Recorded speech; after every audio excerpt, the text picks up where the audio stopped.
Buenas tardes, bienvenidos a Sumac MBA, Diálogos que dejan huella, un podcast que es un espacio de diálogo, un espacio de reflexión con el cual queremos aportar a puntos importantes para el desarrollo de nuestro país. El día de hoy contamos con un invitado de lujo, Guillermo Chino, gerente de asuntos corporativos de Apucorp. Guillermo, buenas tardes, ¿cómo estás? Qué gusto tenerte. Buenas tardes, Jorge, y gracias por esta invitación y sobre todo por regresar a mi casa, que extraño con mucho sentimiento los tengo, ¿no? Bueno, tengo entendido que estudiaste con nosotros, ¿no? Sí, claro. O sea, Lo hice a tiempo parcial, la maestría, 94, 93, 94, 96, por ahí.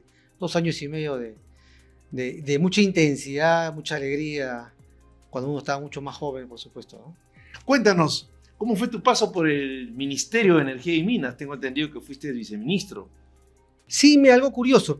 Quisiera comentar primero que soy ingeniero mecánico de profesión, pero incursioné mucho en la parte eléctrica, el sector eléctrico, y trabajé varios años en el sector eléctrico, y luego, por cosas del azar, entré a Ociner, que hoy ya se llama Ocinerbin, para ver la fiscalización eléctrica y de hidrocarburos. Pasaron los años y en el 2007 es cuando el gobierno decide pasarle toda la fiscalización minera que le tenía el ministerio a Ocinerbin. Y a mí me encargan esa labor de fiscalizar el sector minero, que era nuevo para Ocinerbin, pero utilizando los métodos de fiscalización que ya teníamos establecidos para la parte eléctrica y hidrocarburos, ¿no? Haciendo un pequeño mix, una pequeña adaptación. Y es ahí donde yo, del 2007, entro como, bueno, no es que entro, pero paso a ser el gerente de fiscalización minera de Ocinerbin. De 2007 han pasado los años, 2011 entré al Ministerio de Energía y Minas y así siguió mi carrera. Y bueno, ya no he salido de este sector, que es un sector dentro de la economía nacional del país muy importante. Por ahí viene mi reflexión. Este año ha sido un año de excepción para el Perú. 90.000 millones de exportación, nos acercamos a los 100.000 millones, cifra que hace algunos años parecida pues una utopía de alcanzar, ¿no? De esos 90.000 millones, más del 60% o cercano al 60% son minerales. El recurso minero es importantísimo para nuestro país. ¿Cómo es tu reflexión de cómo hemos evolucionado, cómo ha evolucionado el Perú en este sector desde el punto de vista institucional, desde el punto de vista tecnológico y productivo? A ver, primero que nada, el sector minero, yo diría los últimos 15 años por lo menos, ya representa ese 60-65% de todas las exportaciones del país. Pero sin embargo, no hemos variado, no hemos crecido. Y si el año pasado hemos crecido, ha sido más el volumen de exportación. Sigue siendo 60-65%, y el volumen de exportación porque los minerales, por los precios de los minerales, gran parte, no digo que sea todo, pero gran parte ha sido por el incremento de los precios de los minerales que ha tenido el cobre, la plata, el oro, o sea, precios que era impensable al inicio del año pasado.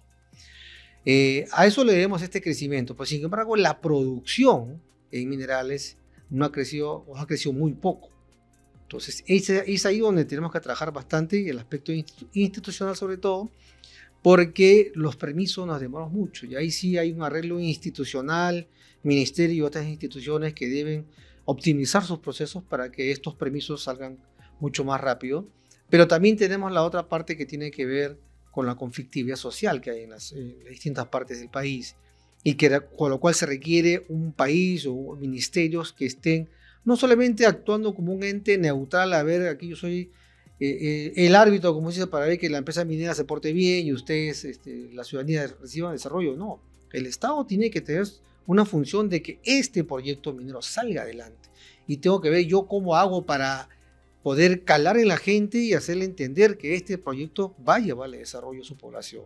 Esa es la mentalidad que debe haber para poder sacar adelante. Y es la parte que nos está faltando para poder, como tú bien dices, tranquilamente superar los 100.000 millones de dólares de exportación. Sí, si miramos toda una serie de proyectos que están todavía, algunos en el papel, otros en pleno proceso, un poquito atrasado, el ciclo de buenos precios no lo hemos aprovechado realmente como debemos haber aprovechado, ¿no? Y hemos permitido que otros países sí avancen y generen riqueza.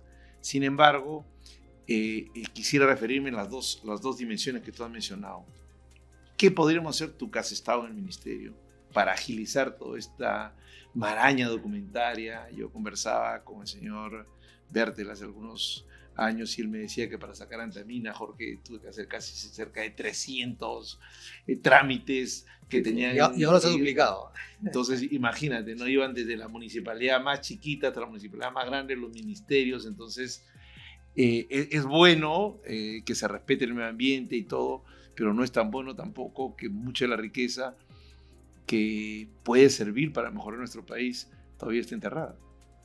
A ver, antes de responder exactamente tu pregunta, creo que habría que aclarar, cuando tú dices para generar riqueza, en realidad el sector minero genera riqueza. El gran problema que tenemos como país es que no sabemos cómo redistribuir esa riqueza a quienes más lo necesitan. Y ahí tenemos los casos de corrupción y malas inversiones, o que los gobiernos regionales devuelven casi más del 60% de su presupuesto por falta de capacidad. Hay muchos otros factores. Pero el problema es ese, el que la gente no sienta el desarrollo. No es por la falta de liquidez o falta de recursos que sí genera el sector minero y otros sectores más, sino es por la falta de la capacidad de nuestros gobernantes en los 3 niveles de gobierno, digamos, de llevar adelante este desarrollo a través de una serie de proyectos, ¿no? Entonces, riqueza sí hay, el problema es que saber distribuirlo, ¿no? Y con respecto a la parte de toda la maraña burocrática que hoy existe, sí, hay que ser muy claros que hay que ser conscientes de cómo preservamos el medio ambiente, cómo preservamos la casa, que es donde vivimos todos aquí en este planeta.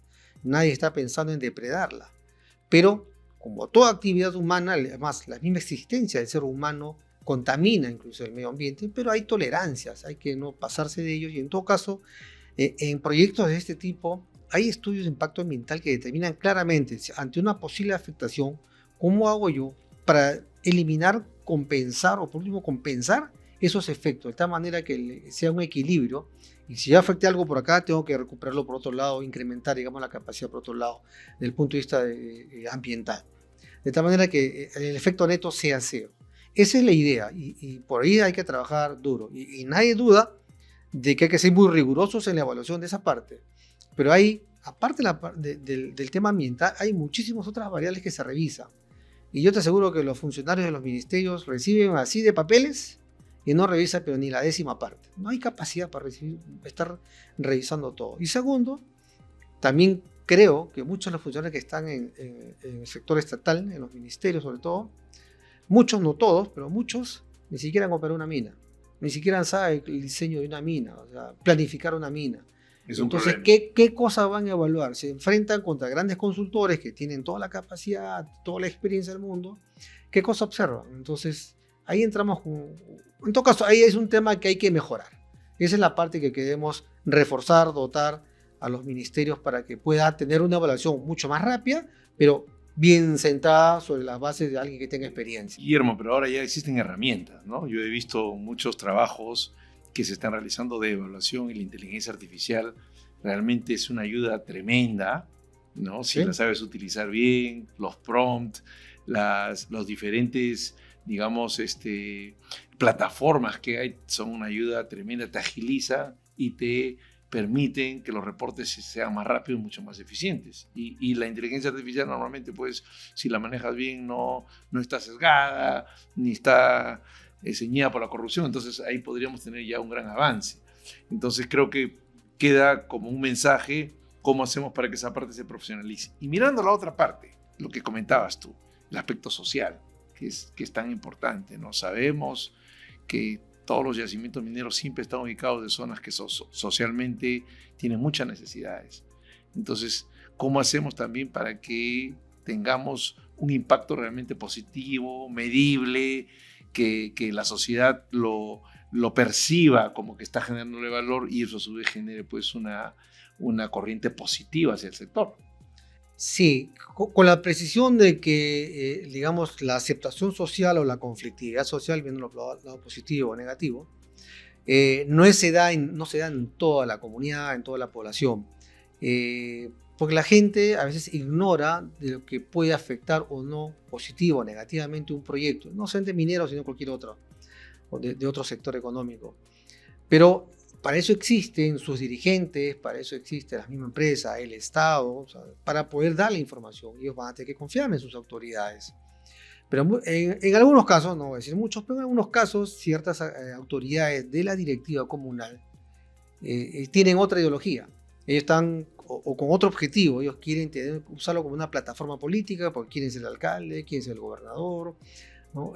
O están amarrados con ciertos grupos que no están en contra del sector extractivo y por lo tanto están con ellos y generan estos problemas, digamos, para que los proyectos no avancen, o otros, peor todavía, que lo único que buscan es una retribución económica y genero el problema para luego que me den algo y yo resolver el problema, ¿no? Entonces, por ahí, digamos, hay que aclarar que esos son los problemas o las variables que hay dentro de una conflictividad social.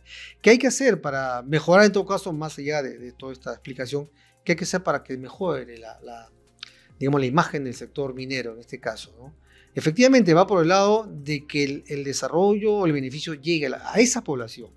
Y lo que hablábamos hace un rato, recursos hay, dinero hay, se genera la riqueza, pero las autoridades no lo invierten en estas comunidades porque para las siguientes elecciones obtener 1 o 2 votos no es negocio para ellos. Ellos prefieren invertir ese dinero en las capitales de los distritos o de las provincias. Ahí sí tengo miles de votos. Entonces quieren demostrar que ellos están haciendo una campaña, están haciendo una buena labor en estos lugares más masivos, pero en pequeñas comunidades prácticamente las tienen abandonadas y dejan que la empresa minera se haga cargo de las necesidades de esta población que lamentablemente la empresa minera ayuda, contribuye, aparte contribuye con impuestos y ayuda con unos proyectos de desarrollo, pero no puede ni tiene la capacidad de resolver los problemas estructurales que tiene toda una comunidad, ¿no? Entonces, es ahí donde hay que mejorar. O sea, y una de mis ideas siempre fue, ok, cada gobierno regional tiene un canon, por el canon minero tienes un canon. Ok, ya, yo no te lo voy a quitar. Es imposible políticamente quitarle los canon a las regiones, pero lo que sí te puedo hacer es obligar. De ese canon, por decir, un 30, 40% de ese canon, sí o sí se invierten en las comunidades aledañas de los proyectos mineros, que fue donde se generó esa riqueza. Eso es una muy, muy buena idea. Yo creo que... Te obligo a que sea así. Y empiezas por un plan de desarrollo rápido. Son comunidades pequeñas. O sea, ¿qué es su primera necesidad? ¿Será agua? ¿Será luz? ¿Será salud? ¿Pero por qué no se ha podido hacer eso hasta ahora? Porque hay intereses. La idea está muy, claro. Muy buena. Entonces hay que ser muy claro. Ya hay intereses, ¿no? Porque hay instituciones, organizaciones que viven, digamos, de esta conflictividad, generan riqueza de esta conflictividad y quieren el status quo, no quieren el desarrollo, y cada vez que uno intenta mejorar algo, tratan de bombardearlo por todos lados. No hay, pero hay que luchar contra ellos, lucharle en el sentido de la palabra para sacar adelante hay que a la tratar comunidad. de mover eso, y ese es uno de los aspectos importantes. Regresando un poco al sector propiamente dicho, el año pasado fueron más de 10.000 millones de dólares de exportación de oro. Y tengo entendido que el 50% viene del sector informal. Entonces, eso también es un tema bastante conflictivo desde el punto de vista de la macroeconomía país, de la formalidad y de la institucionalidad, ¿no? ¿Qué reflexión te merece y cómo crees que podríamos atacar ese problema? Es un tema... Yo creo que las cifras son más de 10.000 millones. Creo que son 20.000 millones. Creo que 10.000 a 12.000 millones solamente es por la minería ilegal. Exactamente, ilegal. 20.000 millones, 50%. Porque lo que más exportamos es cobre, que debe estar cerca de 50 millones de dólares, 50.000 millones de dólares, ¿no? Y ahí en segunda medida viene el oro, y claro, gran parte de eso está en la minería ilegal. Que son, no me acuerdo qué institución sacó las cifras, que estimaba que más o menos eran entre 10 y 12 mil millones, o sea, 50%, en el caso del oro 20.000 y 50% venía por eso. O sea, esa cantidad de recursos que genera este sector, ahí está mezclado, hay que ser muy claro, está mezclado el que es informal, el que es ilegal y hasta el criminal, o sea, están todos mezclados ahí, pero es tanto que es suficientes recursos para pagar toda la corrupción de la cual ellos viven hoy en día. Y no solamente de corrupción, sino incluso hasta para tener cuota política en los diversos estamentos del Estado. Tremendo. Y ahí lo vemos, en las elecciones estamos viendo quiénes son los que financian y bancan las campañas, ¿no? Tremendo. Y cuéntame un poco los minerales del futuro. ¿Cómo está el Perú posicionado? Litio, las tierras raras, todos estos minerales que ahora son parte de la conflictividad geopolítica a nivel mundial, ¿no? Estamos muy bajos. Sabemos que tenemos metales raros, ¿no? Pero hay que trabajarlos, hay que descubrirlos bien. O sea, sabemos por qué zonas podrían haber. En el caso del litio, sí hemos encontrado litio en el Puno. Ahí sí ya me pierdo un poco en el detalle. No sé si ese litio es muy fácil de extraer o no, porque entiendo que es un litio asociado al uranio.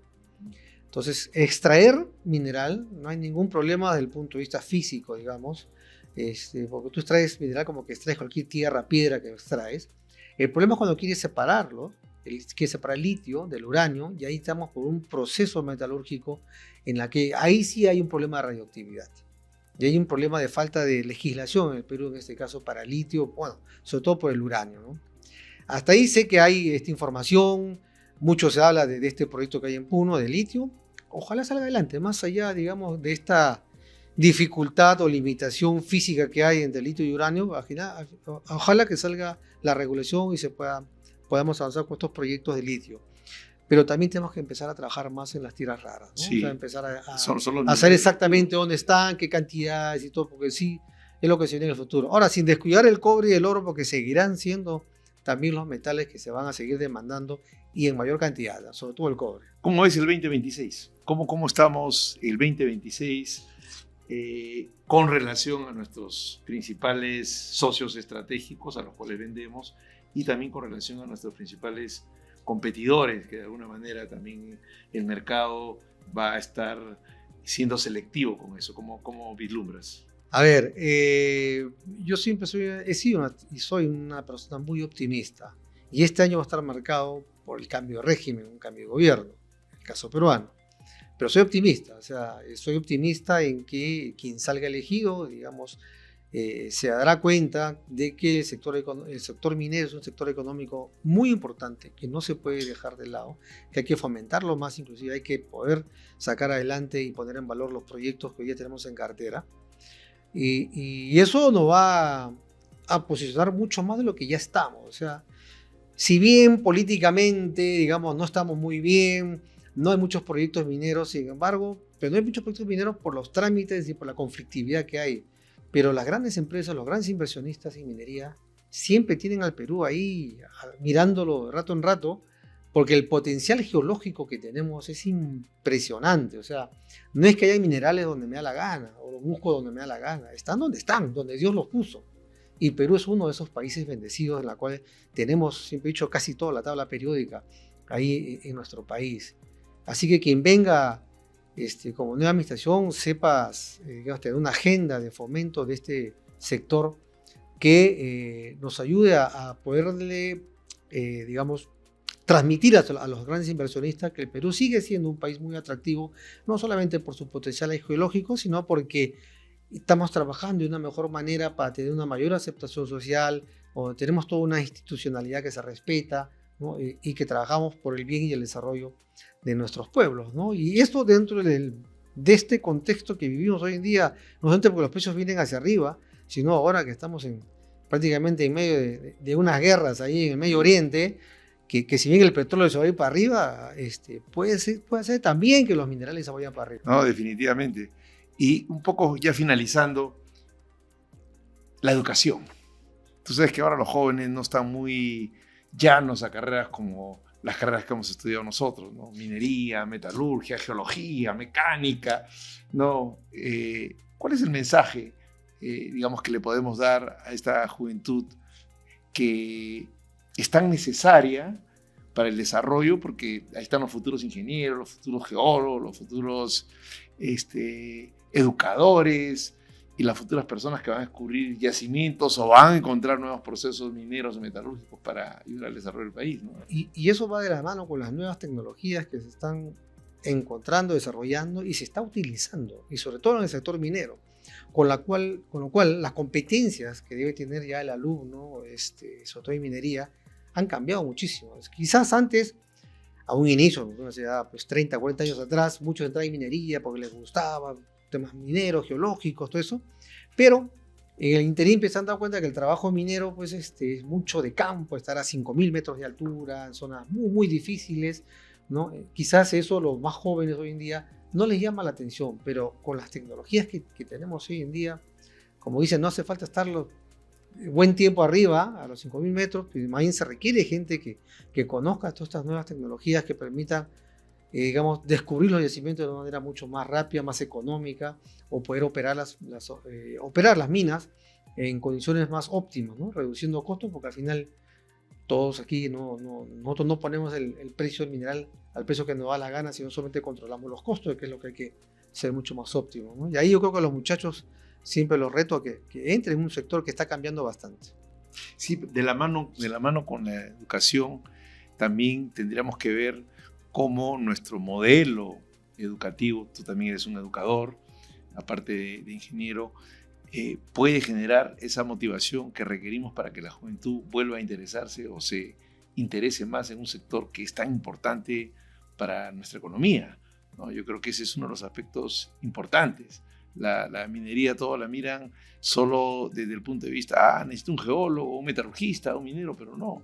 Crea una cadena de conocimiento y una cadena de profesionales que están alrededor del sector minero, que van desde una asistente social hasta un doctor en minerales o en química. Y yo creo que todas las profesiones académicas se necesitan en la minería, toditas sin excepción, médicos, arquitectos, ingenieros civiles, ingenieros petroquímicos, porque todo de todas esas actividades se requiere, hasta para la banca, para, digamos, financiamiento de los recursos, planeamiento financiero, las operaciones mineras, se requiere gente, digamos, que sea experto en su tema. Justamente, ¿cómo hacemos para que ese gran articulador que es la minería, de alguna manera genere también esa explosión en estas carreras, una explosión también en innovación, porque muchas de las innovaciones no necesariamente vienen del core del mismo sector, sino vienen de los sectores que están acostados, la cadena de suministro, el manejo del supply chain, o los modelos financieros actuales para poder conseguir los mejores, cómo los proyectos pueden ser cada vez más atractivos, cómo podemos hacer, porque ahí creo que es uno de los factores importantes. El factor humano es la fuente realmente de riqueza. Tenemos los minerales, pero los minerales de la tierra, tú lo has mencionado, no nos sirven de nada. Enterrados no sirven de nada. No, necesitamos colocarlos en el mercado en las mejores condiciones. Necesitamos para eso que todo peruano se interese por que el sector y al mismo tiempo mire su profesión como un gran driver, como un gran impulsor, digamos, del sector. A ver, yo creo, como tú también lo debes saber, como universidades en Estados Unidos, en Canadá, en Australia, en Europa, las grandes universidades trabajan de la mano con el sector privado. Y eso es lo que nos falta aquí en el Perú. Que yo sepa, creo que ningún sector económico, o sector empresarial de alguna actividad económica, trabaja de la mano con la educación, con la academia.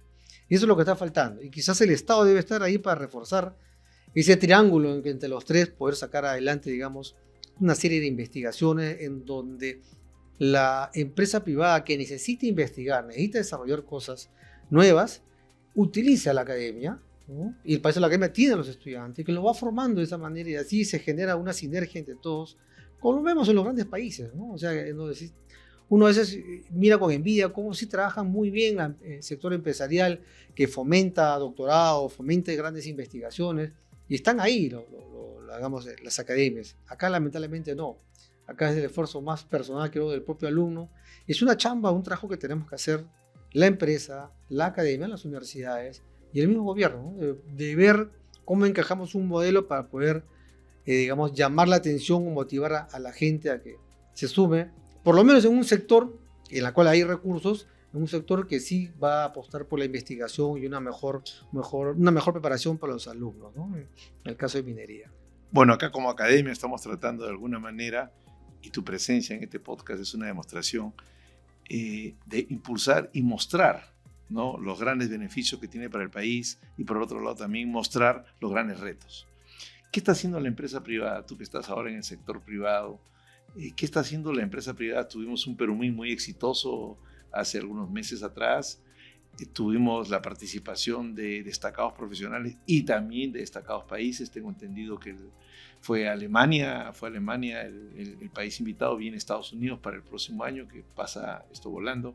Entonces, ¿qué está haciendo la industria privada de alguna manera y cómo estamos tratando de impulsar este desarrollo a nivel de las profesiones y a nivel del público en general, ¿no?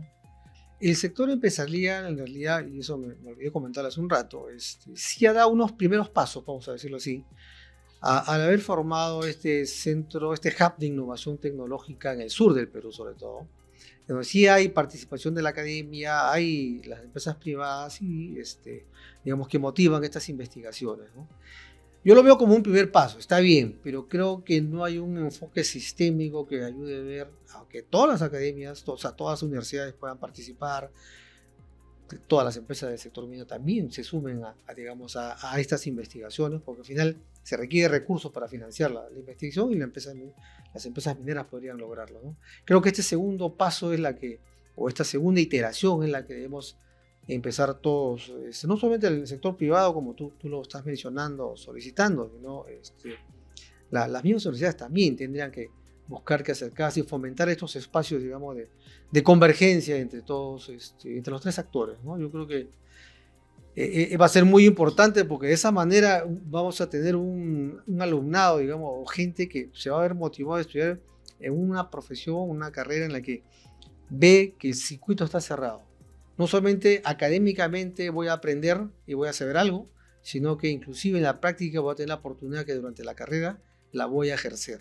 Y voy a hasta investigar y voy a tener esta oportunidad de terminar con un doctorado, ya sea aquí o fuera, pero tengo toda una línea de carrera académica visible, digamos, para la gente que quiera entrar en un sector que podría hacer. Y ahí hace falta mayor decisión y mayor empuje de las empresas y de la academia. Bueno, Guillermo, muchas gracias, excelentes tus reflexiones. Yo creo que el mensaje es claro, potente. Hay que articular a la empresa privada, el sector académico y al mismo tiempo el gobierno tienen que tratar de establecer unos puentes sólidos y al mismo tiempo que esos puentes realmente se traduzcan en acciones concretas, ¿no? Que esos son los temas importantes. Esperamos tenerte, el tiempo se ha pasado volando, esperamos tenerte nuevamente en un próximo capítulo. Mientras tanto, amigos, muchas gracias por haber escuchado SUMAC MBA, Diálogos que dejan huella. Los esperamos en nuestro próximo capítulo.